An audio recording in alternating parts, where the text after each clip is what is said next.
A dramatic birth.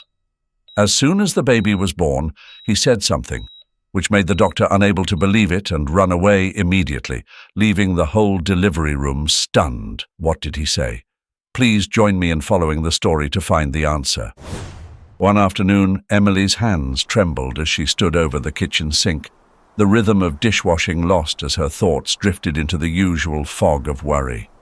She had been feeling off for days, but had brushed it off as the exhaustion of late pregnancy.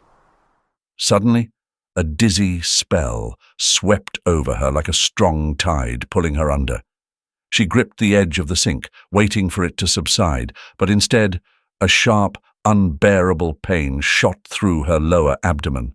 Her hand instinctively flew to her swollen belly. No, this couldn't be happening. She was only 7 months along. It was far too soon.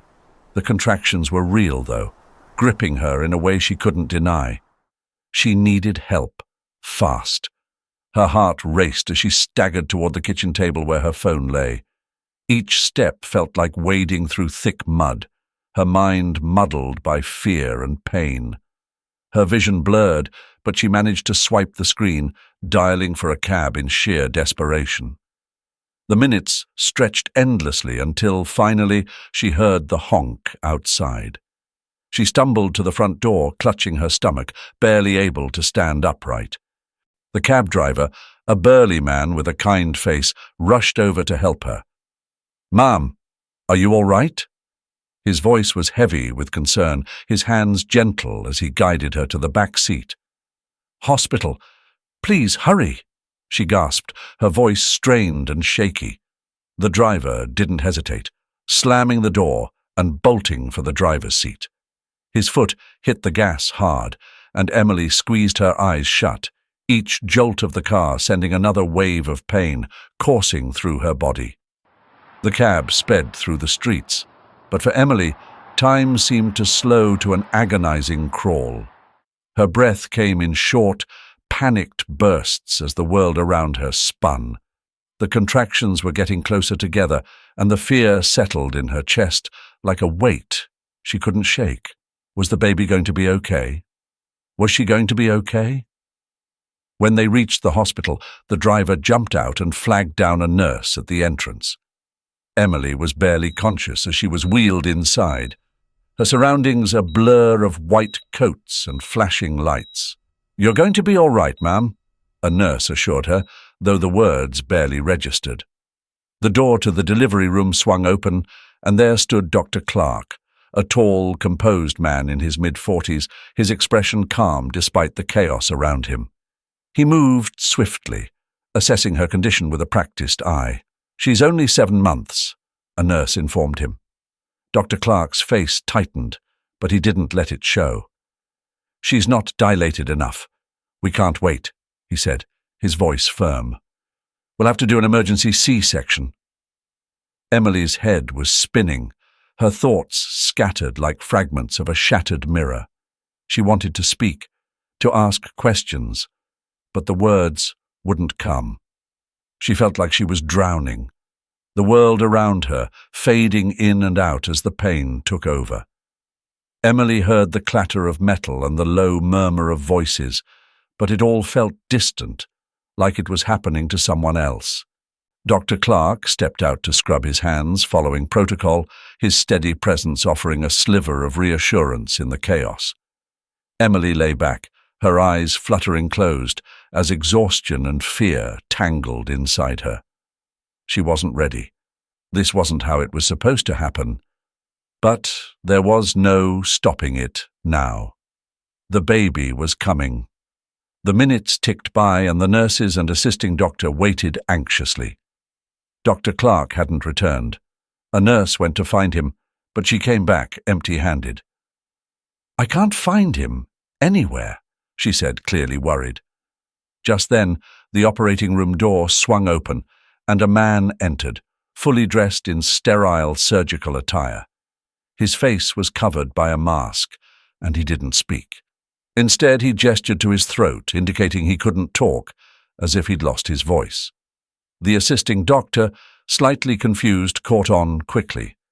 At that moment, Everyone assumed Dr. Clark was ready to begin the surgery. All eyes were on him, but something felt off.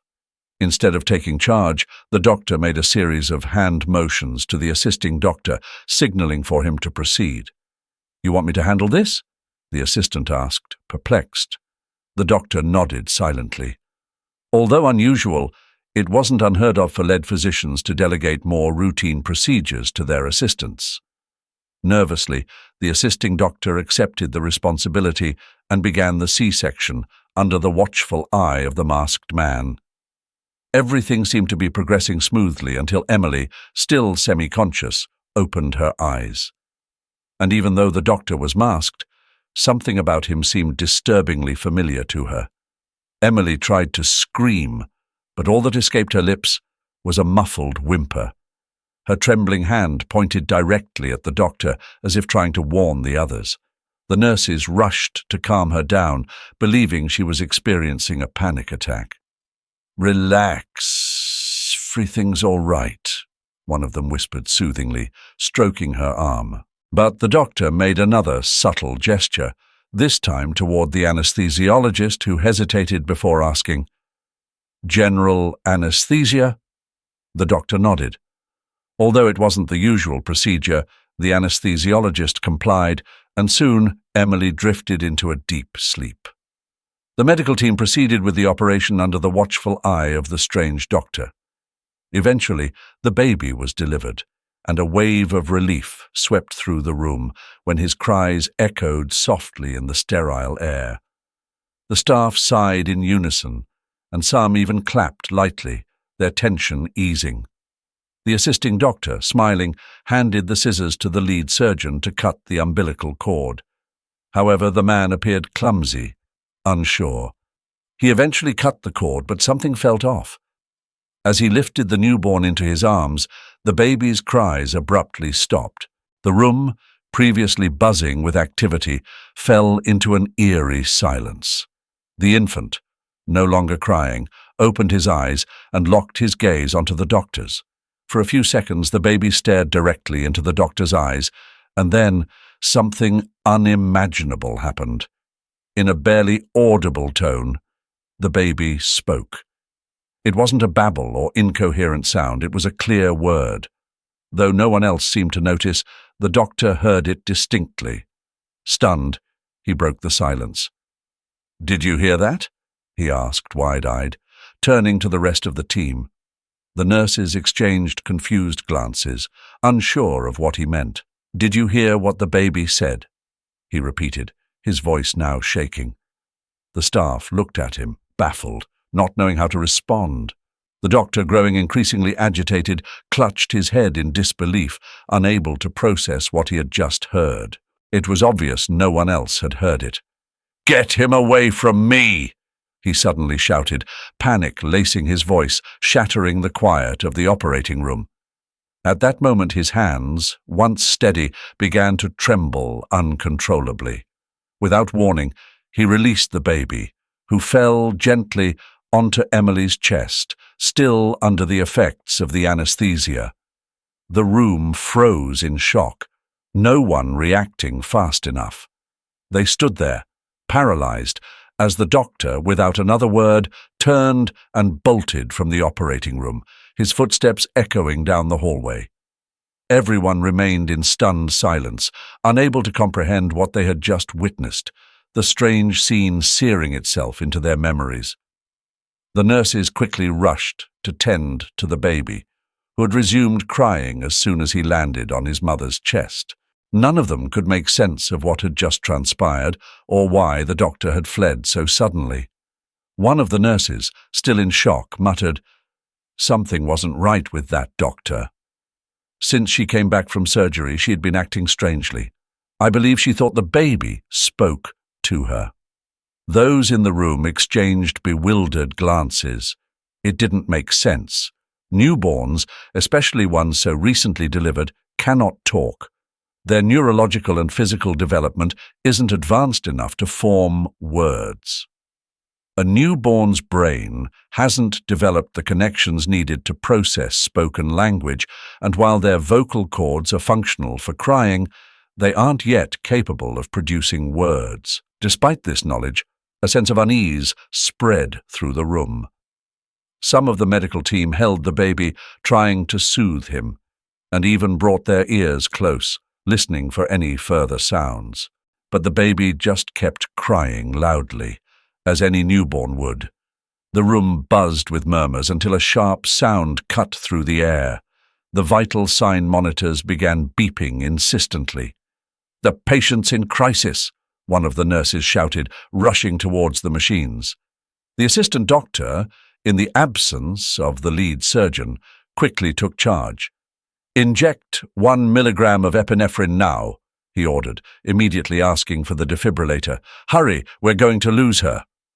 The room was thick with tension as the assistant doctor barked orders.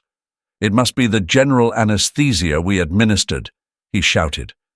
The anesthesiologist, visibly rattled, stammered in his defense. "I did only what the surgeon instructed. He was the one who ordered the general anesthesia," he said, his voice shaking as he watched the chaotic efforts to save the patient. Meanwhile, a nurse continued to hold the baby, keeping him away from the frantic scene unfolding around him. Though he was still crying, the baby seemed unaware of the desperate struggle to save his mother's life. Emily had been left shattered after losing her husband. Joshua, a successful attorney who ran his own law firm, had been her life partner. He had an assistant, a man named Leo, who had always been respectful, or so it seemed. Over time, however, Emily began to notice something unsettling. Every time she visited the office, Leo would look at her in a way that made her uncomfortable. At first, she brushed it off, but one day, when her husband wasn't around, Leo dared to confess his feelings. "I've loved you in silence all this time, Emily," he said, moving in far too close. Before she could react, he grabbed her from behind, holding her tightly. Shocked and terrified, Emily barely managed to break free, slapping him across the face. "Don't ever touch me again," she screamed, trembling. "I love my husband, and besides, I'm carrying his child. If you come near me again, I'll tell him everything." Leo, his face flushed with rage, glared at her menacingly. "You'll be mine, sooner or later," he muttered under his breath before storming out. Emily almost told her husband about the incident, but when Leo acted normal in the days that followed, she decided to let it go. She wanted to forget what had happened. However, 3 months later, her world was struck by tragedy. The authorities contacted her with the kind of news no one ever wants to hear.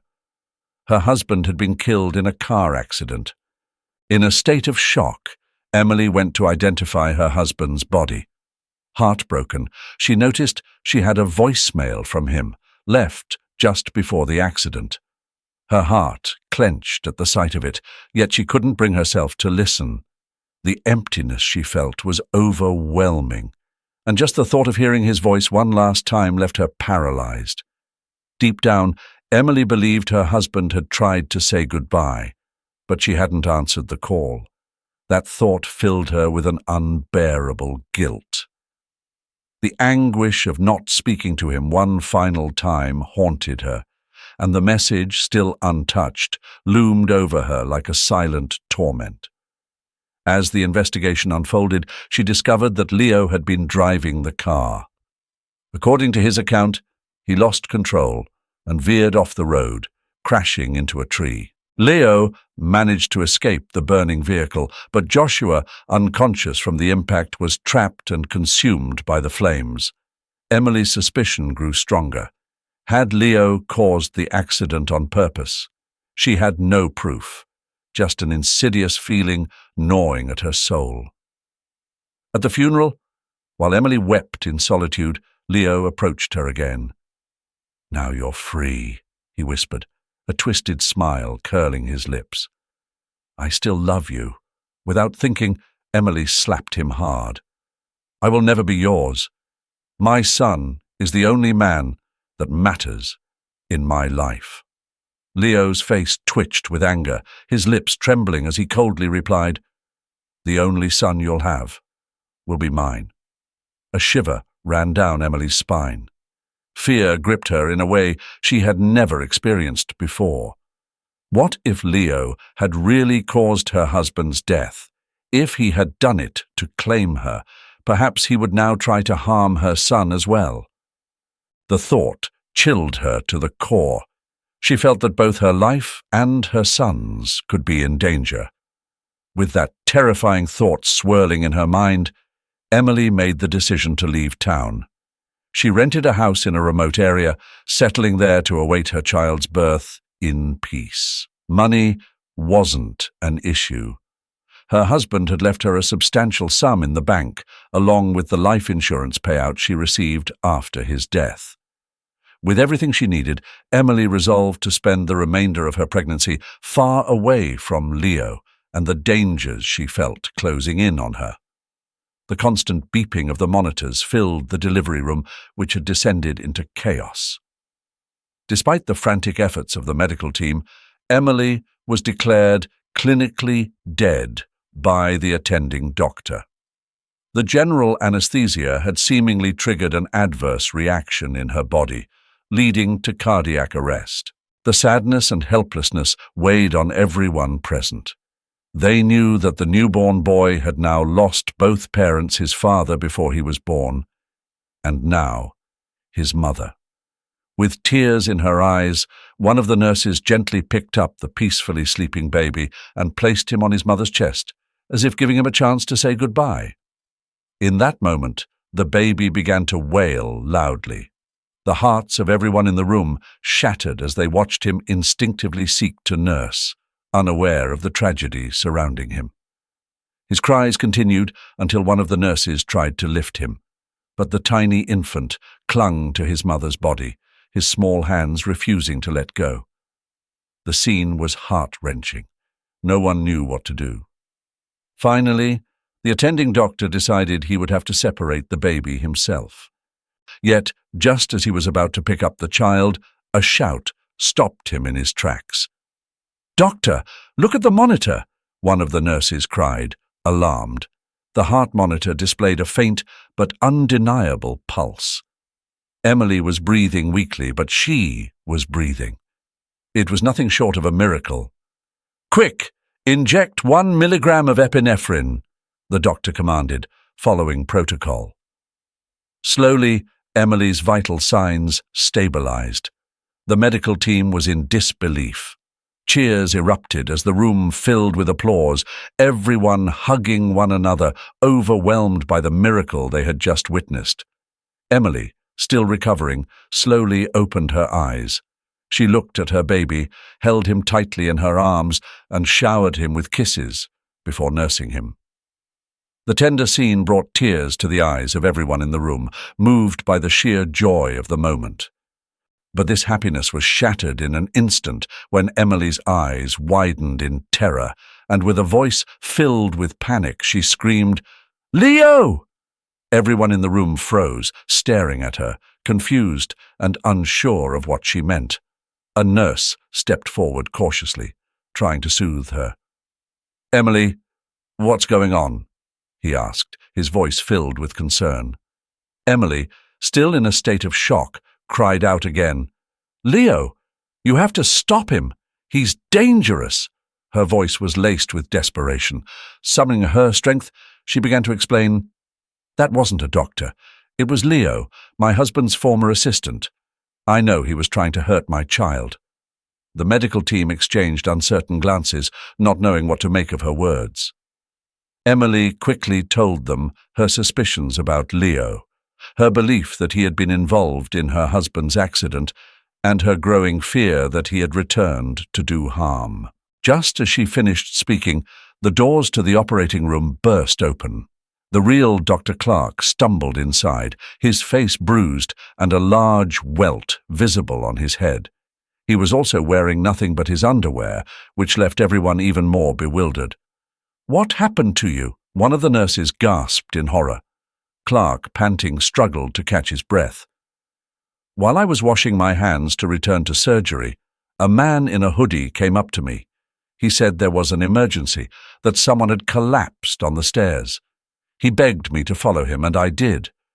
But when we got there, no one was around. Then I felt a blow to the back of my head. Everyone in the room stood in stunned silence, barely able to process what they were hearing. Clark continued, his voice weak but determined. I was half conscious, but I saw him strip off my scrubs and put them on himself. Then, when he pulled off his hood to put on a surgical mask, I caught a glimpse of his face. Afterward, he dragged me down to the basement, tied me up, gagged me, and left me there until I managed to break free and get back here. Did he threaten you? Asked the nurse, his voice trembling. Yes, Clark replied, shuddering at the memory. He said he would kill me if I didn't tell him how to stop a newborn's heart. The room gasped. Clark hesitated before continuing. At first, I refused, but he beat me so badly that I had no choice. I told him he could do it with a glucose solution injection. Of course, it's harmless. It's just used to provide the body with energy in the form of glucose. Completely safe. But he believed it was lethal for the baby. The nurses and the rest of the medical team exchanged glances, now understanding why Dr. Clark had been acting so strangely in the operating room earlier. It hadn't been him all along. It was Leo. The man who had clumsily cut the umbilical cord had been the imposter. Quickly, they alerted the security guards and explained what had happened.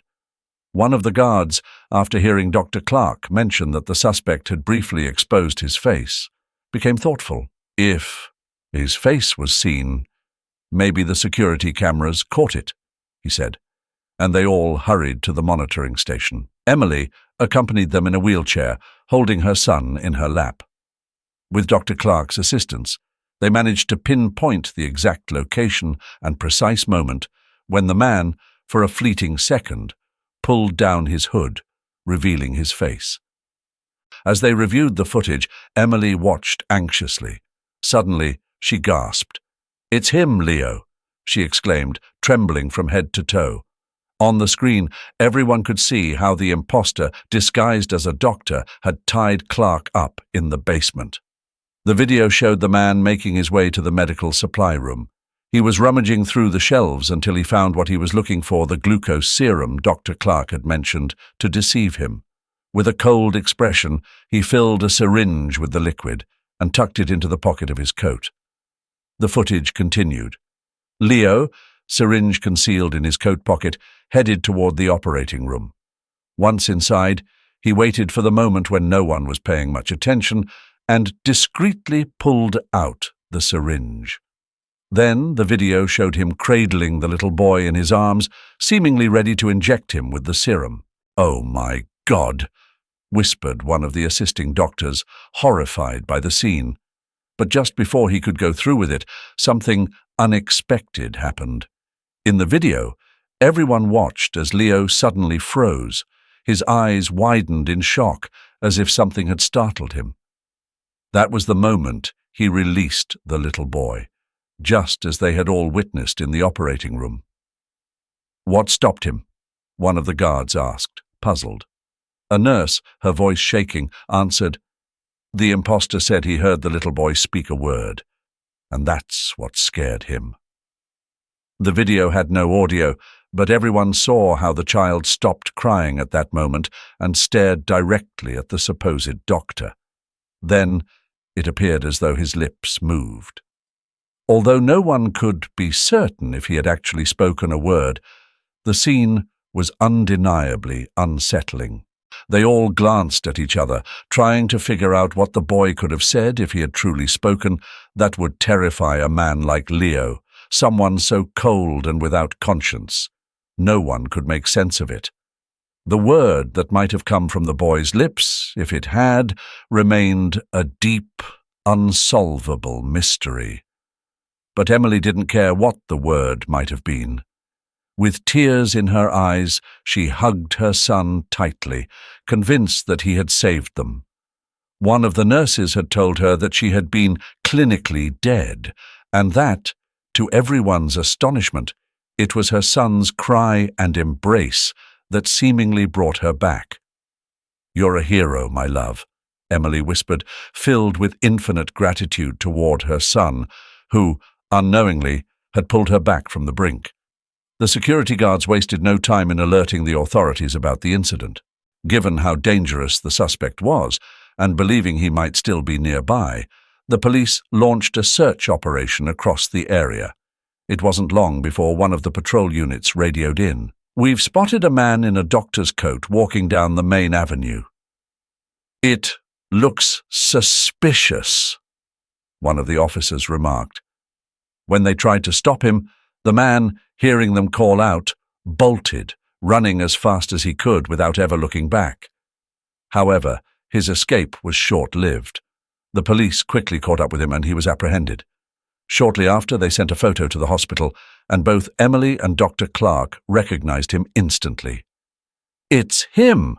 Emily gasped, her voice trembling.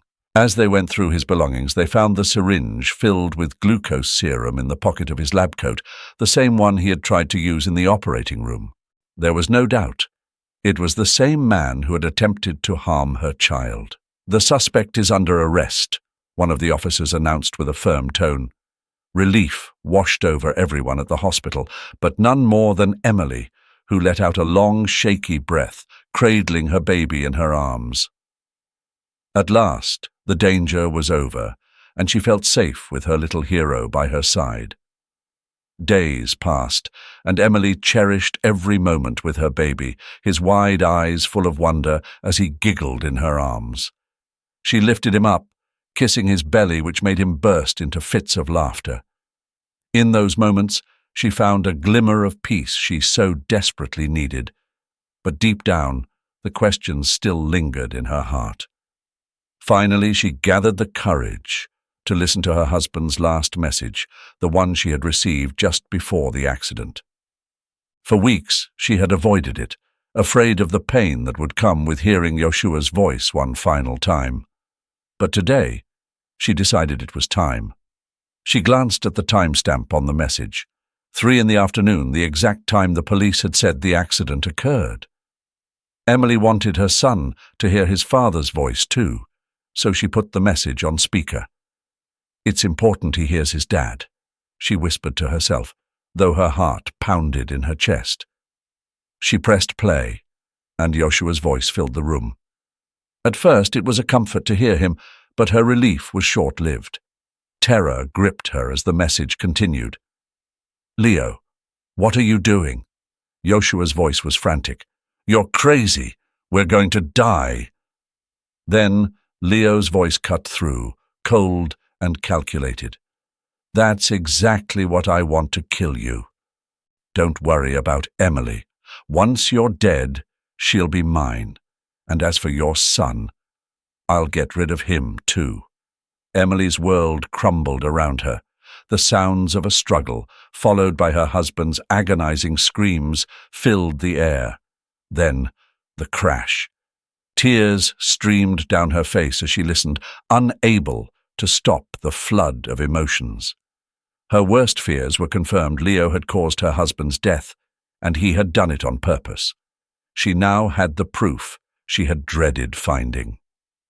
With her baby still in her arms and the phone gripped tightly in her hand, Emily rushed to the police station.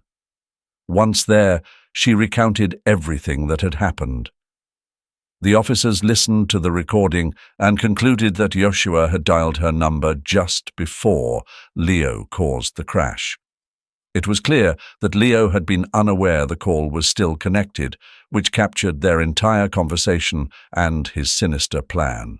With this evidence, the police had everything they needed to ensure Leo would spend the rest of his life behind bars.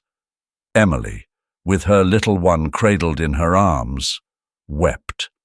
Tears streamed down her face, but this time they weren't from sorrow. They were from relief. At last, she knew the truth. Yet that relief quickly morphed into a simmering rage. Unable to stop herself, she stormed toward the cell block. No one noticed her as she slipped down the hallway. There he was, lying on a cot. Emily's restraint broke. "Leo!" she screamed, her voice trembling with fury. "I have proof that you killed my husband. You'll rot in this cell for the rest of your miserable life." Leo jumped to his feet at the sound of her voice, ready to hurl insults back at her. But then his eyes landed on the small child in her arms. In that instant, something shifted in him. His face drained of color, his expression twisted, and with wide, terrified eyes, he began to shout. "Get him out! Get him out of here!" he screamed, trying to cover his ears. Emily stood frozen, watching as her little one stared intently at Leo. And, in that moment, she thought she heard something. A lump formed in her throat as she could have sworn her child spoke a single, clear word. "Murderer!" Emily's blood ran cold. Leo, meanwhile, writhed in fear, screaming as if the boy was some sort of nightmare brought to life. The guards rushed in, pulling Emily and her son from the cell. As they left, Emily couldn't shake the question from her mind, had she really heard that word? Or was it just her imagination playing tricks on her? But in the end, it didn't matter. She felt a deep sense of peace, cradling her child in her arms, a child who would grow up surrounded by her unwavering love and strength. What a powerful story, right? Emily's journey through fear and uncertainty really reminds us how unpredictable life can be and how strength comes through in the most challenging moments. If you found yourself holding your breath just like I did, don't forget to hit that like button and share your thoughts in the comments. And hey, if you're not already subscribed, make sure to do that now, so you won't miss more emotional and gripping stories like this one. Thanks for watching. See you next time, and may God bless you all.